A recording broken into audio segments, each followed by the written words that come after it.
Hello বন্ধুরা, কেমন আছেন সবাই? আশা করি সবাই ভালো আছেন। আজকে আপনাদেরকে সরাসরি নিয়ে যাব আমাদের ঢাকা টিএসসিতে বর্তমান অবস্থা দেখানোর জন্য।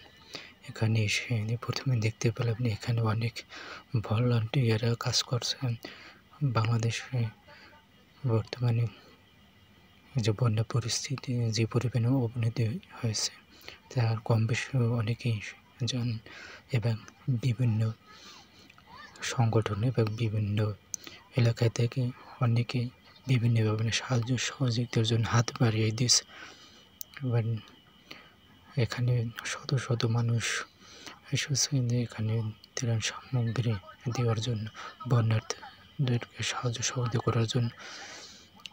এখন এটা হলো ঢাকা বিশ্ববিদ্যালয়ের টিএসসি চক্কর, দেখতে পাচ্ছেন। সামনে থেকে আপনাদের ভিডিও করে একটু দেখানোর চেষ্টা করছে। আশা করি ভিডিওটি শেষ পর্যন্ত কন্টিনিউ করে।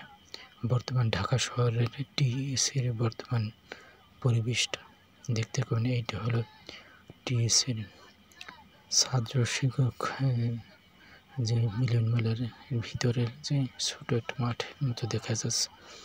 এখানে দেখতে পাচ্ছেন চারিদিকে কিছু পানির বোতল পর্যায়ক্রমে সাজিয়ে রাখা হচ্ছে। বিভিন্ন এলাকাতে বিভিন্নভাবে যারা সাহায্য সহযোগিতা পাঠাইছে, তাই এখানে ঢাকা ভার্সিটির যত ভলান্টিয়ার দায়িত্ব যারা রয়েছেন তারা এগুলা মেনটেন করছেন, সব কিছু সাজিয়ে গুছিয়ে রাখার জন্য।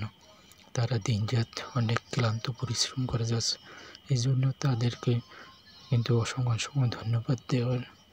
ধন্যবাদ দিলেও তো ছোটো হবে, যে এত পরিমাণ শ্রম দিয়েছে তারা ভাষা প্রকাশ করা যাবে।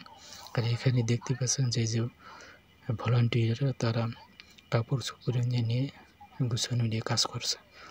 তারা এখানে যারা বাসা বাড়িতে থেকে অনেকে বন্যার্থদের জন্য কাপড় চোপড় সামগ্রী পাঠিয়েছে।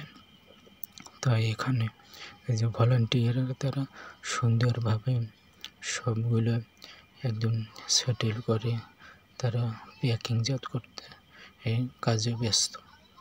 তারা কিন্তু দিনরাত কিন্তু অক্লান্ত পরিশ্রম করে যাচ্ছে বিনা স্বার্থে।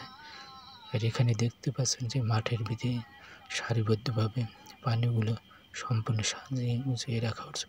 এখন যেহেতু ত্রাণ সামগ্রীর চাপটা একটু কম, কারণ 4-5 দিন আগে এখানে যে এত পরিমাণে চাপ ছিল যা কল্পনার বাইরে।